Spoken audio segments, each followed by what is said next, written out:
Yes, so moving on now to the next game, the second game of this first Six Nations weekend of 2021.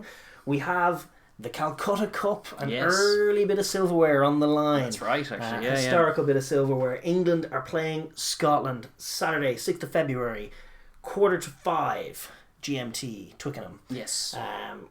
Great game, box office. I always love watching these two go at it. Yes, it has been a close game in recent years, despite the different fortunes of the two times teams over the last few years, which is fun. That hadn't always been the case, but I think England are currently in possession of the Calcutta Cup. So should it be a draw, it'll be retained by the English, and it has been a draw. I mentioned it again in years gone by. It was a Scotland win, then a draw. Yeah, it was awesome.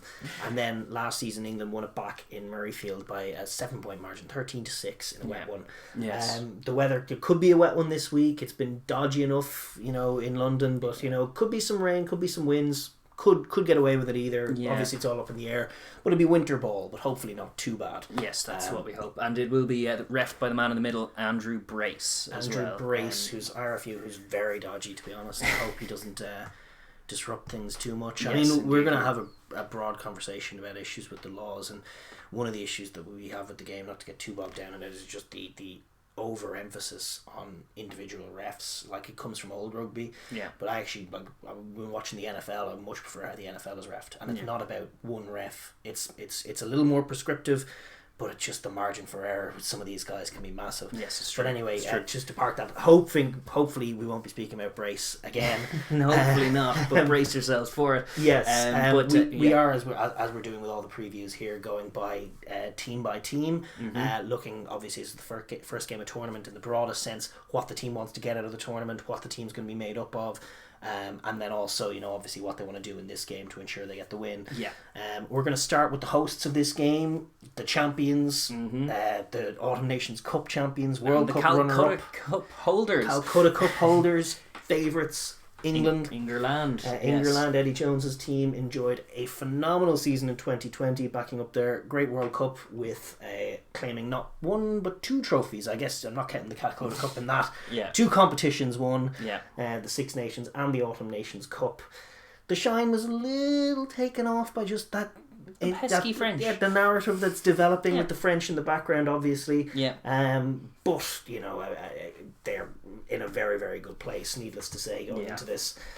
They're still aside in a very good place, but expanding the game and rediscovering some offensive prowess seems to be on the agenda for Eddie Jones in terms of how he's talking. One would hope so, yeah, indeed. Like, there was a lot of kicking going on in the Nations Cup from them. They were defending, they were winning games with 30% of the ball, which is obviously impressive from your defensive coach's point of view, but on a neutral rugby watching kind of point of view, you want to see a bit more from them. Just in terms of being a completely well-rounded, dominant team, the offense is a key part of the game, and that's something that they're going to have to rediscover to some extent, I'd imagine, in this tournament if they want to win it. Needless to say, England now, after runners up, winning the Six Nations, winning the Autumn Nations Cup, they want really a Grand Slam is where they want to go with this. Obviously, winning the competition is always priority number one. Retaining the Six Nations is a massive thing. But kicking on and winning a Grand Slam and really establishing themselves as the dominant force in Northern Hemisphere rugby is the first port of call for England, and then they'll get to take on those big boys down south and try and make themselves the best team in the world, which is they're not far off. No, and that's their that's definitely their goal. But it starts with a match against Scotland, as it so often does. Just looking at the squad then going in, England are kind of in a curious spot. Obviously, everyone's affected by COVID, same as everyone the world over. We were saying that France, not New Zealand. Not New Zealand, of course, but in terms of the squads, England picked a similar size of squad, but then also have a backup training squad, or not a training squad, but kind of a reserve squad of sorts as well, which is interesting. And then with all that, they have like an embarrassment of riches to pick from, much like France as well. So there are some players missing out. There are some players opting out. You mentioned at the top of the show, Joe Marler has elected not to play for COVID reasons. Doesn't want to isolate from. I believe George Cruz is gone as well. He's off in Japan, so I think that's where he's playing his trade. A long list of names. Obviously, no Ben Spencer still out of favour. Sam Simmons, European Player of the Year, not selected. Joe Simmons not selected. Nathan Hughes not selected. Don Brandt, Sam James not selected. a lot of back rowers. Obviously, they're just so strong in that area. Jack Noel is injured, Joe Launchbury's injured, Manu Tuilagi is injured. Sinclair is suspended for the opening round, I see. That's right, and Mako Vunipola is injured for the time being. He is expected to return, but obviously no Joe Marler, no Mako Vunipola, no Kyle Sinclair. That means it's kind of a new scrum it's for a them. new scrum. They do still have their European champions are Exeter, and Exeter have a bloody good scrum, and they do have a few extra men to pull from as well. Harry Williams as well, and Will Stewart is the other option at tight head. I mean, their team is extremely settled beyond there. Chances are it's going to be, Genge in at loose head, Jamie George probably getting the nod over Cowan Dickey, but it could go either way. Will Stewart likewise with Harry Williams. In at lock, you've had Laws, and obviously Vitoji in one position. They might bring Johnny Hill in. First of all, he's played brilliantly for them, and second of all, he's so huge. He's going to help that scrum to be stable, and the line out as well. He's a monster of a man. Back row picks itself at the moment. It's still Curry, Underhill and Billy V. Actually, I think I read somewhere just today, I hadn't read it before, that Underhill might be out for this game. So I might double check that. But if he's out, I think Ben Earl comes straight in. And they have the likes of Willis as well in the squad, and there's just whoever falls out of the back row, there is a very, very good option to come in, and a hungry one as well, because we've seen that even in the Nations Cup they were rotating it, and the guys who were coming in were taking their chance. You see it a lot with teams with a lot of quality, that when players do get to manage to take the field, that they're just chomping at the bit. England have a lot of that in terms of competition for places in this squad, as settled as it is. So I'd expect them to be ferocious and physical in the pack, as you always do expect from them. They have options in the midfield. They have been going with Ford whenever he's fit. Ford's been in at 10, running the offence with Farrell and Henry Slade at 13. It's a lot of distribution and not a lot of sort of attributable ball running in that midfield. Well, there's a big Tuilagi shaped hole in that midfield. And Ollie Lawrence seems like a guy who's decently placed to plug that hole for the time being, and maybe in the future. So I wonder if they'll give Ollie Lawrence a go in the midfield, especially against the Scottish defence that has really struggled, especially in that midfield. You can punch holes very easily if you're looking to. Yeah, exactly. They might go with someone like Redpath at 12, who's uncapped and more like a distributing type of player, and a young guy. Like, I would wonder if they wouldn't go for sort of a battering ram in a Tuilagi frame. And not, Lawrence isn't all that in terms of... he's not Tuilagi. No, he's not all that in a bad sense. I mean, he's not all a battering ram. He's got some subtleties to him, but he is a good direct runner. Yes. And a guy they might think about getting in the centre just for balance's sake. Be that dispensing with either Slade or Ford. Probably I wouldn't say they'd get rid of Farrell. I would think Farrell would be the 10 in that dynamic. They were doing a bit of that, and we saw it in the World Cup where they have different moulds for it. Either you have Farrell at 10 with Tuilagi at 12 at the time, or you have the Ford Farrell axis and kind of go a bit more circumspect. Depends how they want to play it. It's just different horses for courses kind of thing, or different tools for different tasks. Depends how they want to attack the Scots, I suppose. Speaking of just sort of in the broadest sense, how England want to go about things, it's been like last year. It felt like such a reactive year to what happened to them in the World Cup final. They were swallowed up by that Springboks defence. Ford and Farrell were just taken out of the game. They never were able to get anything off from an offensive point of view. They were always reactive. They were never able to bottle their opposition up in the 22. And so they've responded by playing, especially towards the tail end of the season, a pure defensive game. Like their attack has had lots of nice little attacking kicks, but for the most part it was not kick to recover, it was kick to defend from anywhere outside really the final attacking third. It was just kick to defend, apply pressure, and even from that point of view, John Mitchell's defence has been it's been incredible in terms of points conceded. Vicious on the gain line and around the ruck, dominating collisions, hunting the ball, suffocating offences before they have a chance to get going. I'd like what that performance against Ireland, where they gave them all the ball and never let them in until like 10 minutes to go for a consolation score, but they were just utterly dominant in all of those collision zones. And it was mighty impressive, Springbok-esque defending from them last year, especially in the tight exchanges. They're second to none in this competition, one would argue. They're second to the Springboks in terms of the World Cup, but in the Six Nations they are the big strong bullying team, and they will lean on that to get themselves going. They'll try to apply some of that physicality to the Scots, who, if you can meet them on the gain line and drive them backwards, a lot of the rest of the Scottish picture can kind of fall apart, as you say, before it begins, from that suffocating kind of lead blanket of a defence. What can be an antidote to it is the Finn Russell, the mercurial passing game of Finn Russell can pick them, can find the space at the edges and the extremities, so whoever is in those centres will have a job to do in terms of linking that defence, because as cohesive as they are in the tight, and in that Ireland game you cited, Ireland very rarely, if ever, managed to execute enough to execute a few passes to get to those outside channels. We did isolate some moments where it did feel like teams could attack the space, Ireland in particular in that example, but actually Scotland as well. Like a lot of teams, they didn't have too much in the way of testing of the robustness of the defence in the 13 channel. Yeah. Teams just weren't going there, and really they were stopping offences from getting there. Yeah.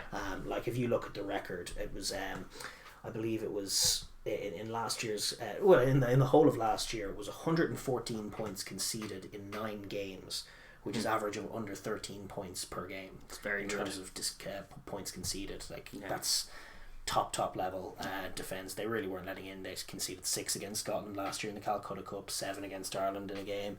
Just not really giving anything away from a defensive point of view, so that'll be massive for them. But I do feel as though they're not going to get away with treading water from an offensive point of view forever. No. And you saw that in the French game. They in moments that they were on top, but they weren't actually, when push came to shove, and for once a tight game for them where the game was in the balance, they weren't quite fluid, and they weren't quite able to turn it on and turn it off.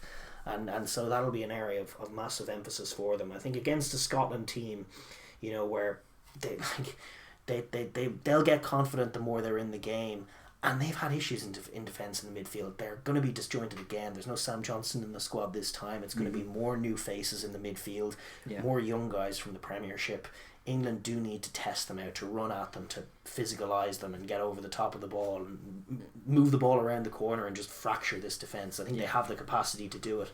When they're at the best, they're in lovely flow. They do, yeah. Well, when they attack well, they set a lovely and very near indefensible tempo. But when their rhythm is knocked, sometimes they're a little bit slower to get back on it, and they're much more willing to just lean on the kicking game. If they're disrupted at all in terms of their ball and hand stuff, they will kick it away a lot. Or that's certainly what we've seen thus far. And you'd hope that in a game against a home game against Scotland and a curtain raiser for the tournament, that they'll play with a little bit more endeavour and ambition with the ball. But this is it's grading by a high bar, because they still, they conceded so few points, as you said, with their defence, and they tended to score more points than they conceded in each of these games, which is the key to winning them, regardless of the colour of it. But just in the context of this game, I do think it's going to be important for them to score some tries. I think it's going to be important for them to dominate it physically on the offensive side of the ball, and then to move it around the corner and rediscover some of that rhythm. They have a million screen runners. They put guys in all kinds of channels. They sit down. They sort of put one man on two from an attacking point of view, and sit down 2 defenders, clear the ball super quickly, and then move it again, get it into Farrell and Ford's hands with just oceans of space to work with, and pick the right holes. It can be a beautiful thing to watch. And I think it's going to be important. I mean, if they're in this position where they're edging the physical battle, but they're happy to kick 3-pointers, and they're happy to work the pressure by kicking it and giving it to Scotland, you are putting the game in Finn Russell's hands. And Finn Russell is, he's the most technically gifted, the most skillful out half in the world, I think, comfortably. Now that, unless Dan Carter's still playing, he might be, I don't know. But Finn Russell is a phenomenon in terms of his distribution skills, and I mean, England have been made to pay the price for putting the game in his hands in times gone by. They have. He's beaten them with Scotland. He beat them with Scotland. He's beaten them with the Barbarians. He overcame a 31-point deficit to cut them open in the second half in Twickenham the last time Scotland played here. It's true. He didn't play in the lost Calcutta defeat, which again, it was a tight game. If Finn Russell had been there, it was a 7-point game. Would he have been a difference maker? I really think that England need to get the job done on the offensive side of the ball and not put it all on their defence against this guy who is one of the elite attacking distributors in the game. Yes, he is, and he is a break of the mould of the Six Nations, which tends to be very narrow in terms of the You're attacks. not going to get this guy not to attack. I mean, as much as every other team has been kicking the ball away, Finn's version of kicking the ball away is getting frustrated that he doesn't see anything and trying a chip that isn't on. That's how he gives the ball away. But he's not going to just aimlessly he's certainly not going to spend a game aimlessly heaving the ball downfield for them to defend. He's going to try things. He's going to try and get a read on the defence and move the ball, and you are playing with fire if you back your defence to get it done against them. And we've seen that before. Sure, in terms of Racing and Saracens as well, because England at their offensive best can look like a very well polished Sarries team. At their worst, they see like with Sarries in that quarter final, they're a little bit slow, a little bit ponderous, don't rack up the scores for their large period of physical and dominance and control, and then one breakaway moment, one little chip recovered. Saracens were utterly dominant in that game, totally on top of it, and then gone. Yeah, exactly. Because they didn't make the scores happen on offense, and Finn punished it. Yes. So they have to be careful. The other thing is, like, from an offensive point of view, you talk about kicking the ball away. Like, Stuart Hogg has had nightmares dealing with clever kicks in behind. That's true. And England are great at attacking kicks. So it's even just being a little braver in the sense of moving them around, working those shapes that we talk about, just to disrupt the pendulum and put a ball. It doesn't even have to be a precise ball, just put a low grubber in behind Stuart Hogg. Those balls are torturing him. They give him nightmares at the moment. He's finding it so hard to deal with them. He's making all kinds of mistakes. It was actually the crucial mistake in the Calcutta game last year. Was a Stuart Hogg failing to deal with those balls. He's giving away tries, giving away territory. Like, as much as he's a great player, he is at the moment not confident dealing with those balls. In England, with Ford and Farrell and Slade and whoever they want daily, they can all put clever kicks in behind, and they could torture him in that area. And I definitely have Johnny May hounding him down. Johnny May is still their most sharp offensive unit in terms of like it can only be a moment, but if the ball's in Ford or Farrell's hands and they see a mismatch and they'll kick it to Johnny and he will convert a lot of the time. Indeed, a lot of people are determined to tell you that the defensive, the way the game is with kicks and defense is just the way it needs to be. Like, it's the sensible thing to be doing at the moment. And while there's some truth to that in terms of how tigerish defenses are, when I look at the matchup of England's offense against Scotland's defense, especially out wide in the back line, it would be senseless of them to play that way. They really do need to attack, because if they attack, there are tries out there for them, and there's the scope to put this game away. Yeah, for sure. And that'll involve a few things like launching off set piece. Obviously, we were highlighting it'll be a disrupted in terms of personnel in the front row. It'll be slightly disrupted, but I'd still expect them to try and lock down their own. It'll be interesting. It'll be interesting to see, because Sutherland's going to come out and attack them. There's no doubt about that. Scotland scrummage aggressively, so it will be a bit of a scrap, and I'd expect it to and fro a few ways, and England will hopefully, from their point of view, manage to lock it down and then get on top as they're getting on top. There's scope for being annoying. They will miss Joe Marler in this, but sort of the dark arts and the tricks of the scrum, like Fagerson and Sutherland are such phenomenal scrummagers, but Andrew Race, one of the worst scrum refs out there, and he's Mr. Crouch, bind, takes forever, and like England can just go in and out and confuse it, and Brace tends to take forever to set up scrums, and then he very often gets the wrong decision, and so there's definitely scope for a bit of wiliness from England or Scotland. Scotland aren't wily though. They're not. They're going to be bullish and aggressive, and they also feel like they might have the edge at the scrum, so they're just going to want to scrum clean. They're just going to want to get on top of England.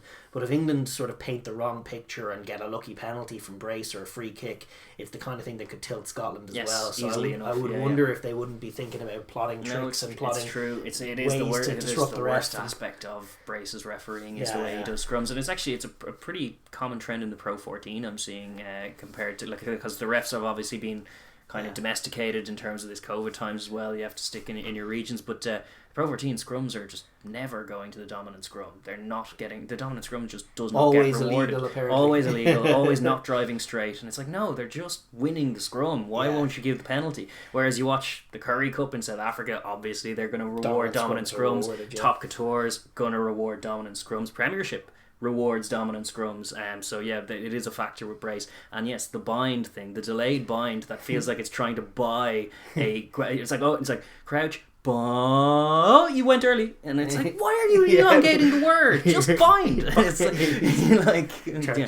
trying to get a free kick out of a scrum. So it'll be interesting to see if England have any hustles and subtleties in sort of the dark arts area of the pitch as well. But listen, generally speaking, very, very solid team. Just need to work on the offense. The defense is exceptional. It might not be able to contain Finn Russell for 80 minutes, but it shouldn't have to. Yeah, they need to rack up the score that makes it impossible for Finn to get them back into and smother them. And like their confidence is a brittle confidence in Twickenham, and if England do go 2 scores ahead, I'd expect them to kind of steamroller and flex their muscles in terms of they'll get the confidence and Scotland will kind of wilt because here we are again kind of thing. But that's definitely the English picture. However, I suppose there are 2 sides to this, and we can swing on to Scotland, who will definitely have their hopes in terms of performing in Twickenham. They were very close, as you said, the last time they were here, but as it is always, they are the nearly men. Yeah, I know, it's a Groundhog Day with Scotland. Really, every season we start with the same kind of spiel of vague optimism and can they put it together. And again this year, there's as good a case as any for making that one. Is this going to be the year where they break through and become nearly men, as you say? They're so nearly at the nearly men stage. Yes. Well, the true nearly men are the likes of your Irelands and your Waleses. They're kind of nearly men at the moment. Wales, to be fair to them, they were nowhere men when Wales get good, they get returns. To be fair to them, they're less. Ireland and France at the moment I would categorise as the nearly men. Probably true. But Scotland are sort of nearly at that level. So they're the nearly men at the moment. But listen, last season, they were deprived of Finn Russell. They had to find a different way to win games, and they did. Yeah. They found a new sort of more rudimentary style which suited the year that was in it. Yeah. And played some effective winning rugby. Like we talked about Italy not giving away stupid penalties, not making stupid mistakes. Scotland did playing a lot of that. Tight, disciplined, good rugby. Scrummaging well, getting the line out working, launching from your set piece.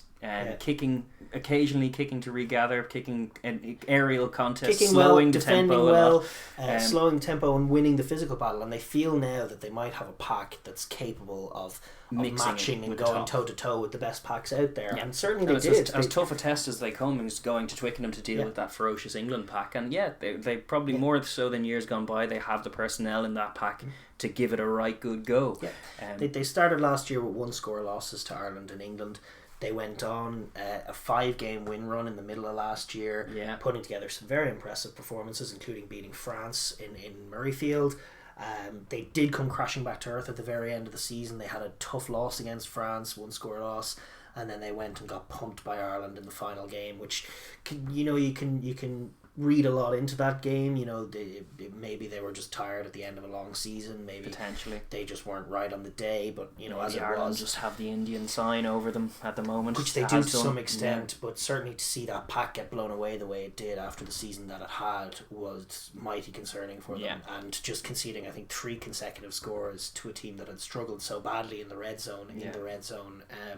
Will have been a tough pill to swallow for Scotland, and it'll be telling to see when they come back from an attacking point of view. Obviously without Finn Russell, they scored 20 points, more than 20 points just once in 8 games against Six Nations opposition last year. Not very effective, pretty unexceptional attack was what was categorising their season last year. Whereas it had been the super sexy flash rugby that we had seen when they were coming up. Head coach Gregor is the attack coach. He is. And so they do definitely want to implement that. It makes more sense when you have a guy like Finn who will be available this time. So hopefully you'll see a marrying. What you're trying to do is marry that heft and physicality and that nous that they had in the last season to control some of these games with the element of chaos factor and tempo and just exceptional distribution to find space where others might not. That's definitely got to be Scotland's avenue to success. They need to ask questions of England that aren't just bludgeoning around the corner, which England are all too game to defend them with. They need to try and find space all over the park, widen the field, and trust Finn to get it done. Have Price or whomever set a decent tempo and get good clean ball to him. Your ball carriers do need to win clean ball and present it quickly, and you do need to avoid jackal threats and all of this. So there's many tools to go into it, but basically it's putting it in Finn's hands and trying to run lines off him and trying to get an offense going. And that's something that with Finn and Racing as well, they're going to have done a lot of learning even already, like in the last week since they've been together. They're going to have been really working hard on basically getting the outside backs in the centres to have a read off what Finn wants in the offence. And hopefully the hatchet's been buried between Finn and Gregor Townsend, because it won't work if there's a rift there. Gregor's the attack coach and Finn's guy who's going to lead the offense on the field. The 10, yeah, indeed. Yeah, so it's like they need to be on the same page. As long as they didn't bury the hatchet in one of them's backs, then it should be fine, you know. Indeed. From a squad point of view, they're in an interesting position actually at hooker, where they're without McAnally and Fraser Brown. Right. So they actually have 4 hookers in the squad. George Turner is the obvious incumbent, the guy with a bit of Test experience, but Ewan Ashman in Sales had a fine season. David Cherry in Edinburgh, a decent scrumming hooker. Yeah. Grant Stewart's the other one in there. Up in the air as to they go for. I feel like Fraser Brown's the guy they should go for, but they might go with Cherry. Yeah. A tight head Xander Fagerson and a loose head Rory Sutherland feels very, very solid. Brilliant scrumming. And then props. even Kebbell and Bergen off the bench probably is quality useful, as well. Useful units, good scrummagers. Villanelle not getting into that squad because he's out scrummed, which is crazy. Very where a few years ago it was Nell was the only tight head we could look to lock down a scrum. Seemingly Scotland have an embarrassment of riches, and same is true in the second row. It's options galore. And do they stick with Cummings, who's been the incumbent, the Glasgow Warrior? I think the sense you're getting from Cummings is that he's adding a lot in the scrum. Right. And the second rows have been there functionally as set piece men, more than anything else. They also have the 2 Gray brothers. They have Alex Craig from Gloucester. They have Grant Gilchrist from Edinburgh. No Ben Toulis left out. When Scotland were at their best with Toulis and Gilchrist in there, their second rows got through a lot of work. Yeah. Notably last year, their tackle stops were topped by Jamie Ritchie and Hamish Watson. Their turnover stats were topped by Ritchie and Watson. Their carrying stats, Ritchie and Watson. Yeah.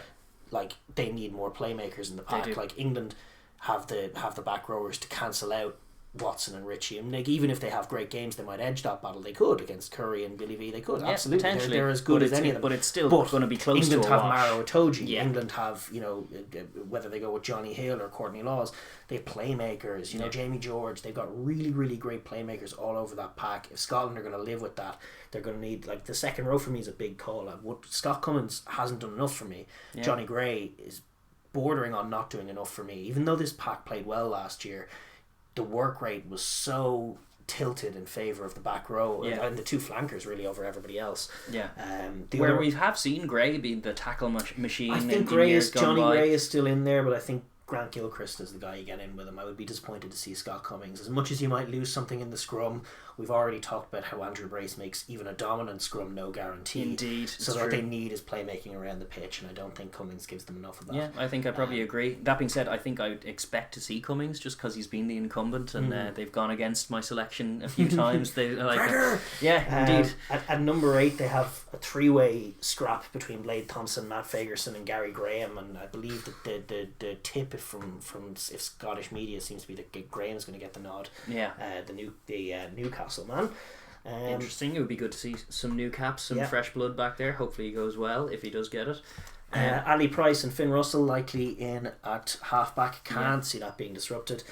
The back 3 before we get to the centres is awesome. Hopefully Doohan and Darcy Graham are good to go on the wings. Yeah, with Stewie Hogg feeling Boyd. Yeah, Doohan and Darcy are so great because and even Stewie Hogg, like, we've had our issues with him in defence, but all 3 of them are raw finishers. Yeah, they're really, really good at finishing a try if they're in space, and making things happen. Put them in space, or try to exactly. So they have men on that pitch who, if Finn finds the space, are well capable of executing creating and tries. Scoring. Yeah. What's interesting is at centre, because when Finn's Scotland have been attacking at their most fluid, really the centres have been such a key piece of the puzzle. You look at that second half against England in Twickenham 2 years ago, and Sam Johnson just checking the defence, making sure, because Finn loves to throw these wide passes and England's defence is going to naturally spread out to that. So just having good, intelligent line runners to pick holes through that expanded England defence and check them and force them to respect the inside option is absolutely huge. Yeah. And I think Chris Harris is a shoe-in for me in terms of he does give them that. He's a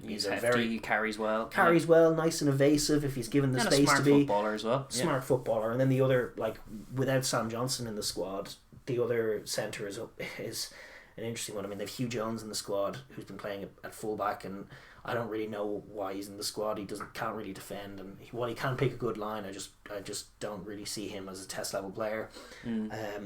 It's harsh. Maybe harsh, but I don't know where you put him. I think because they've tried him at centre and he's too soft, and then he's not an out and out winger either. So it's like, where does he go? I don't really understand Hugh Jones. I don't understand Sam Johnson not being in there.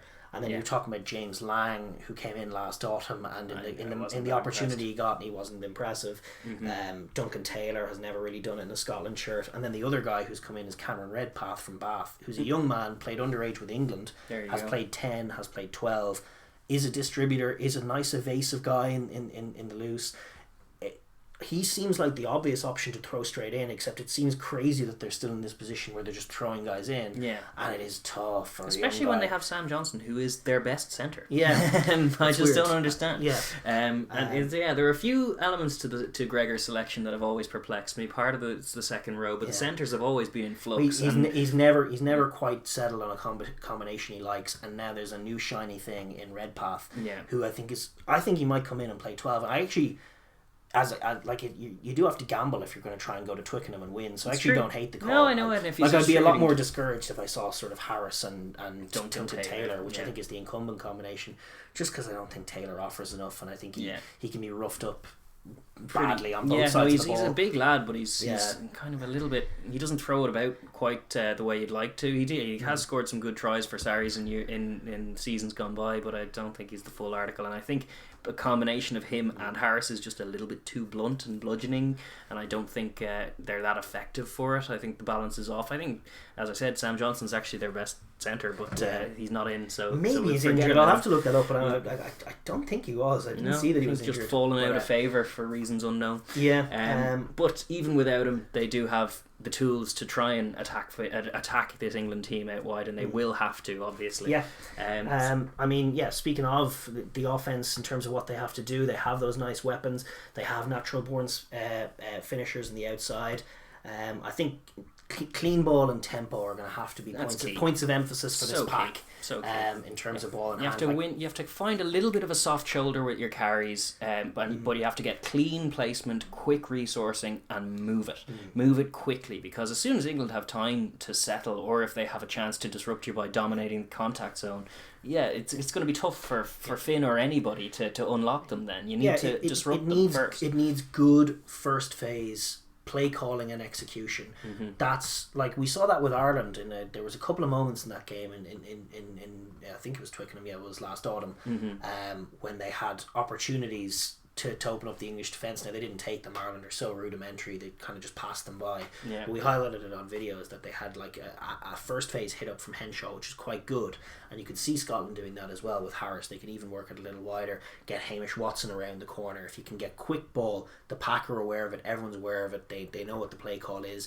Good line hit, ball is clean, round the corner, ball is clean. Third phase, England found themselves extremely narrow, and actually quite slow to get back on the open side.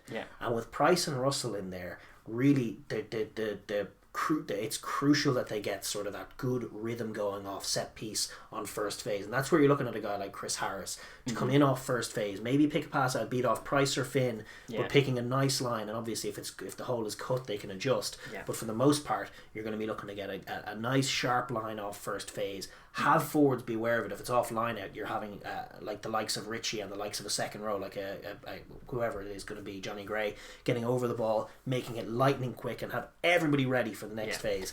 And then if you do that with enough speed and enough tempo, you will get disruption.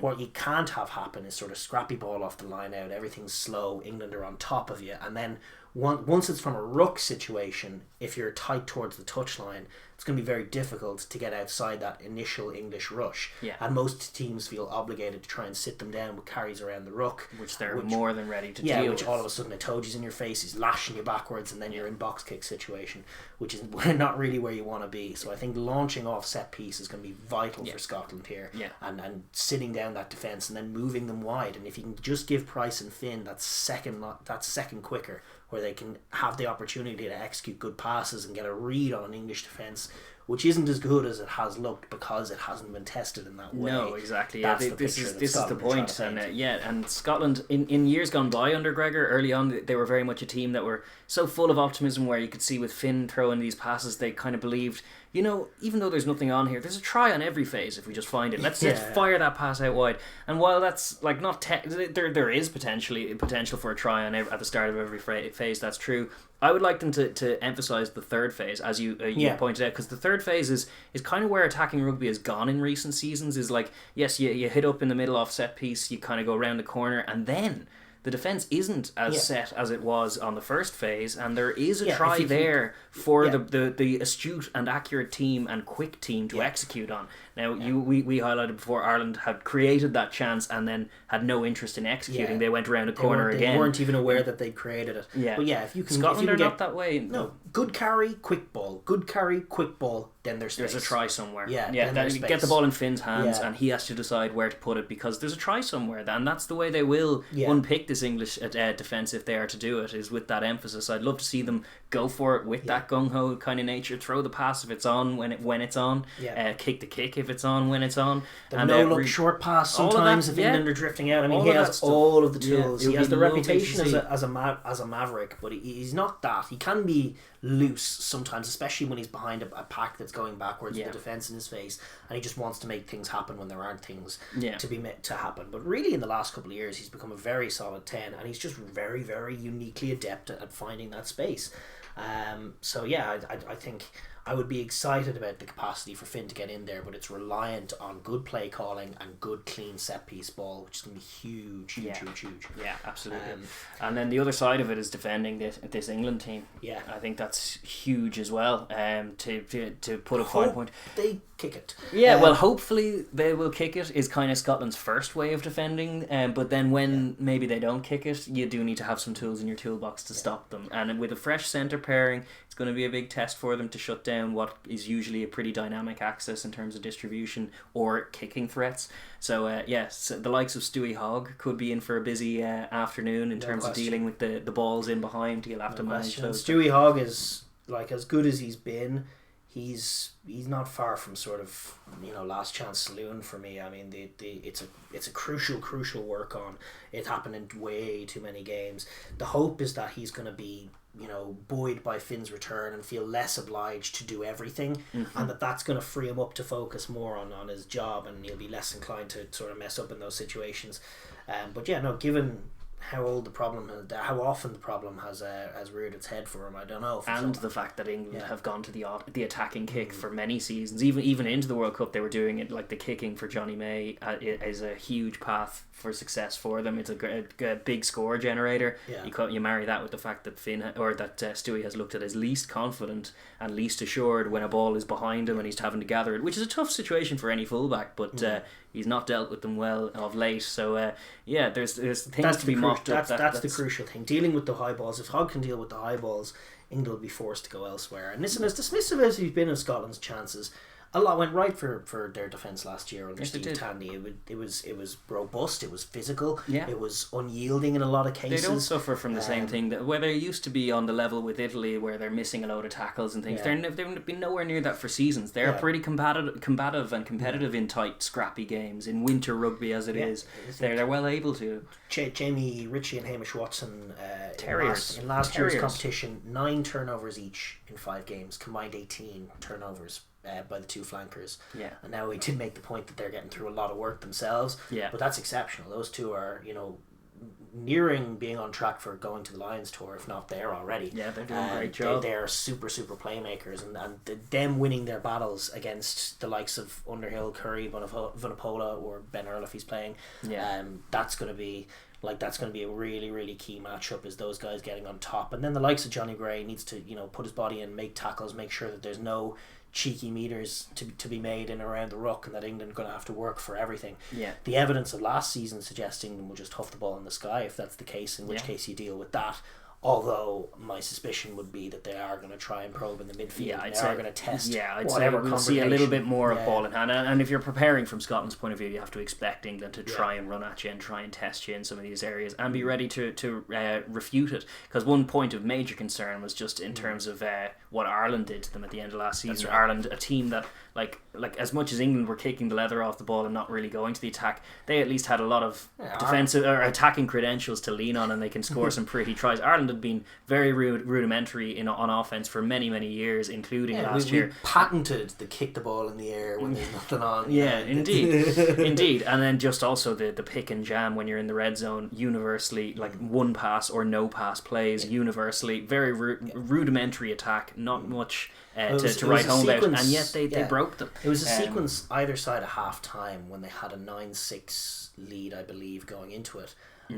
Where they conceded. First of all, they gave up the red zone possessions 3 in a row and conceded tries and 3 in a row red zone possessions for Ireland. Yeah, that's the losing of the game really, right there. Without laying a glove on them, without making a play. It happened in quick succession. It was efficient enough from Ireland. Like, Ireland were owning the contacts. But man, it was so easy. Yeah, too easy. Yeah, that's like the Daragh concern. was picking a line and just going right through. The next one was a dominant carry. The next one was a dominant carry. And Ireland did a good job of latching and resourcing their attackers, and Scotland just didn't have an answer.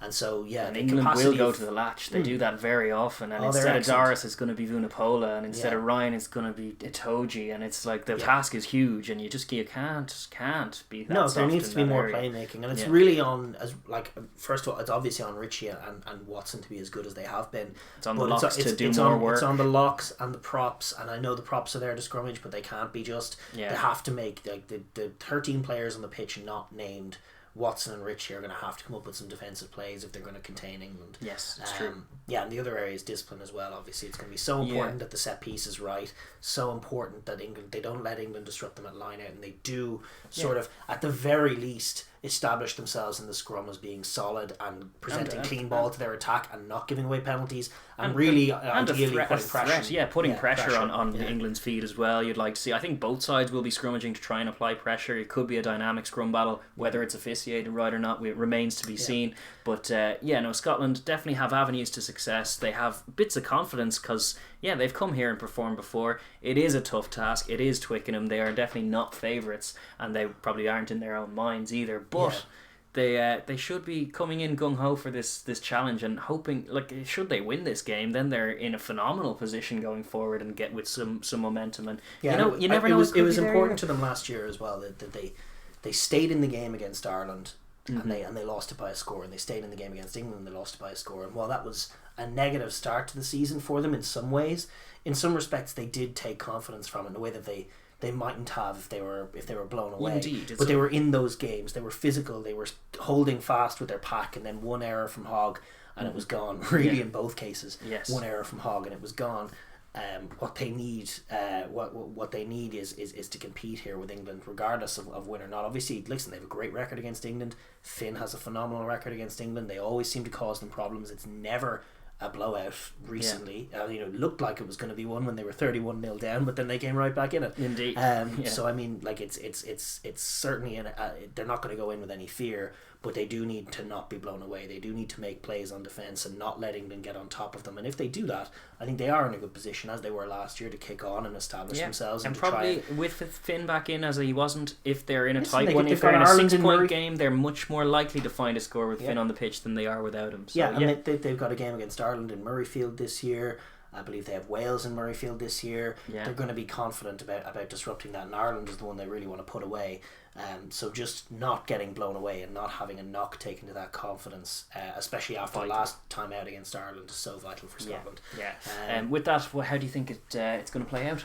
I don't know. I don't think that it's going to be a blowout. I don't think so. It hasn't been in years gone past. So I do think that England will find something on offence, as Ireland did against the Scots. So this is probably ludicrously optimistic. I mean, we're going to be looking at a 16-9 game and laughing at my silly prediction. But I actually was thinking both sides to score tries and maybe something to happen. Like Scotland, maybe a couple of tries, maybe 12 points out of 3-point or 15 points for Scotland. England double it 30 to 15 maybe. Maybe 27 to 15 if Scotland don't concede that late penalty. Yes, maybe. That's probably about the split, I guess. I'd probably I don't know if more Scotland likely are going to step up to England's attack. I think England are going to find it. That's my fear. I'm looking more like 20 points to 9 or 20-11 kind of thing. A 2-score game, a low scoring kind of scuttery February Six Nations-y game, but also England kind of dominant without being as clinical as they might have been, but with one good try in there. That's probably what. No tries for Scotland. No. let's get a try, Scotland. Let's go let's get out there and get a try. Hopefully so. Boys. But yeah, with send Proud Edward's army home to think again. Indeed. Okay, with that we will move on.